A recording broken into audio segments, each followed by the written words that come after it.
notice the message that Elisha gave. Elisha said unto him, Go say unto him, Thou mayest certainly recover. That's what he wanted to hear, that he'd recover. Howbeit, the Lord hath showed me that he shall surely die. Elisha said, I know what you'd like to hear, that he'll recover. And I think that he did it with tongue in cheek, because Hazael doesn't want to hear that. But, of course, Ben-Hadad would want to hear that. And he says, he's not going to recover. He'll die. The Lord has shown me that. Verse 11, and he settled his countenance steadfastly until he was ashamed. Old Hazael, when he heard that, well, you can see him there. Smirk comes over his face and a smile, because he's going to become king, you see. But notice what Elisha does. And the man of God wept. And Hazael is amazed. He says, Why weepest my Lord? Well, this was the man that was seeking your life. And you're weeping? He said, No, I'm not weeping for him. This is what he said. He answered, Because I know the evil that thou wilt do unto the children of Israel. Their strongholds wilt thou set on fire.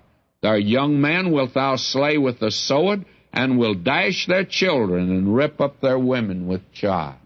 You see, Elisha loved his people. He loved his God. He loved the service God had given to him as a prophet. But now this is a heartbreak, because Ben-Hadad, who'd been bad enough, but Hazael is going to be worse. Although Elijah had anointed him king, and Hazael professes that he wasn't even thinking along that line at all. Hazael said, But what is thy servant, a dog, that he should do this great thing? Now, I don't know whether he was a dog or not. He did it. And Elisha answered, The Lord hath showed me that thou shalt be king over Syria. And so he departed from Elisha, came to his master, who said unto him, What said Elisha to thee? And he answered, He told me that thou should surely recover. What a lie. And Elisha, that's what Elisha meant. He said, of course, he'd like to hear he's going to recover, and that's what you're going to tell him. But he's not. He's going to die. And the thing broke this man's heart. Now we have in the rest of this chapter this which is almost confusing to us unless you have our chart, and we'll follow along very carefully. Verse 16, In the 5th year of Joram, the son of Ahab, king of Israel, Jehoshaphat being then king of Judah, Jehoram, the son of Jehoshaphat, king of Judah, began to reign. And we're told that he walked in the way of the kings of Israel, as did the house of Ahab. Why?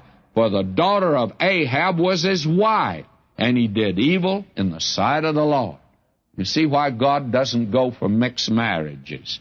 Now we begin to see that Israel is going down as a great nation. Libnah revolts against them and succeeds. You have the death of Jehoram, and he was buried in the city of David, and Ahaziah reigned in his stead. And he became king, and Ahaziah joined Jehoram in the north, and they went against the Syrians, and Jehoram is wounded. He went back to be healed in Jezreel of the wounds which the Syrians had given him at Ramah when he fought. And Ahaziah, the son of Jehoram, king of Judah, went down to see Jehoram, the son of Ahab, in Jezreel because he was sick. Now we see that the northern kingdom is beginning to go down. They'll shortly go into captivity.